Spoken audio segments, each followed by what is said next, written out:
Czechia on behalf of the European Union.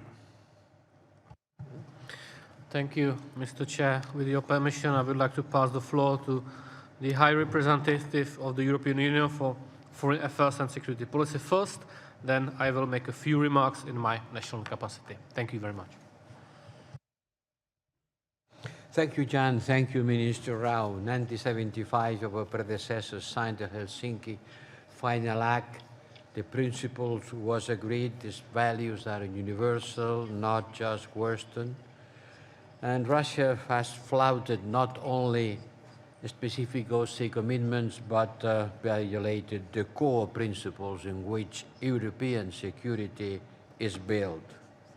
There cannot be respect for the OSCE values as long as Russia continues its war of aggression against Ukraine with Belarus complicity. Russia has brought the war back to Europe. Russia is now turning this into a purely punitive campaign, trying to inflict as much pain as possible to Ukrainian citizens, using winter as a weapon, putting them into the darkness and the cold. Russia's army is deliberately targeting energy and water infrastructure on which normal Ukrainian citizens depend. The commitment of the European Union to Ukrainian territorial integrity, security, and freedom is steadfast. Let's be clear. Russia is fighting a total war against Ukraine, and we have to answer with a total support. The European Union and member states have at the forefront of the solidarity effort with the Ukrainian people. We have mobilized over 19 billion of assistance to Ukraine. Another package of 18 billion has already been proposed for next year. The Union member states' military assistance is estimated about 8 billion euros. Russia's war of aggression has effectively destroyed the security in Europe. And we are here to discuss how to address this situation and to reinforce OSCE in order to pave the way for rebuilding the European security architecture.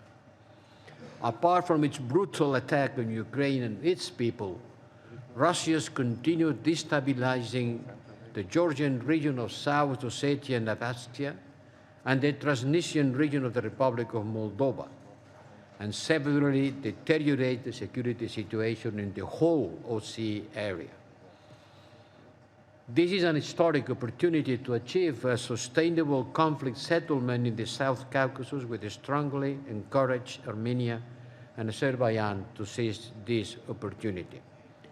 We equally condemn Russia's systematic crackdown on human rights freedoms internally, and we also call on the Belarusian authorities to release all political prisoners and meet the demands of the people for free and fair elections.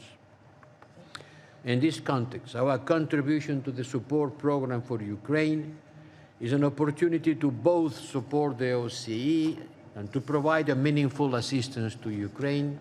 We have committed 1-2 million for the OSCE mine activities in Ukraine. To conclude, let me reiterate again our steadfast commitment to the OSCE and the values this organization represents. And with that in mind, I would like to wish every success for North Macedonia next chairmanship in 2023.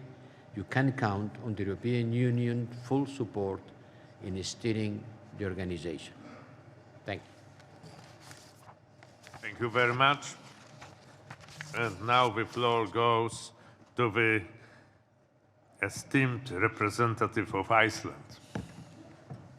Mr. Chair, I would like to continue with remarks in my national capacity. I'm sorry. I'm terribly sorry. It's an inexcusable mistake on my part.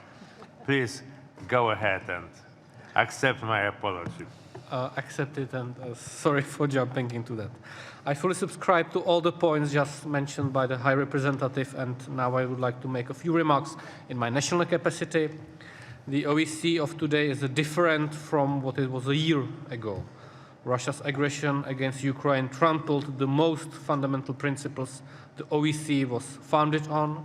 I'm calling on Russia to stop the war and completely withdraw its forces from the territory of Ukraine. All the crimes committed during the illegal invasion must be prosecuted and perpetrators must face justice.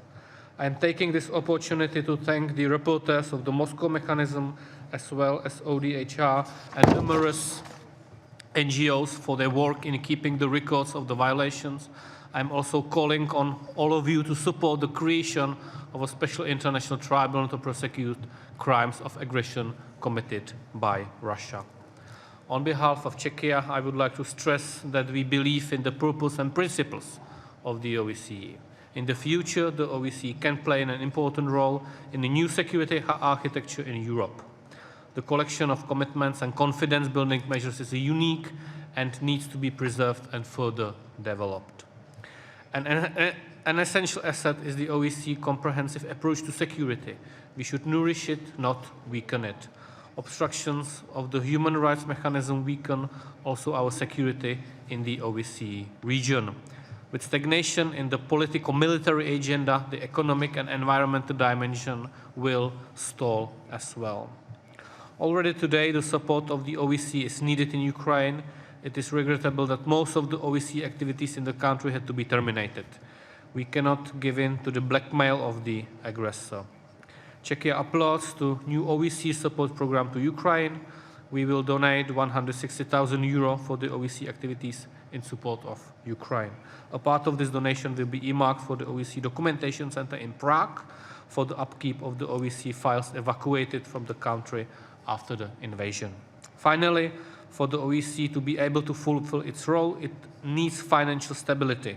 I'm calling on all participating states to take a responsible approach and secure a budget that will provide for effective and efficient functioning of the OSCE across all three dimensions. Thank you for your attention. I am looking forward to welcoming delegation of participating states next September at the 31st OSCE Economic and Environmental Forum, traditionally held in Prague. Please attach my statement to the journal of the day. Thank you. Thank you very much indeed. And once more,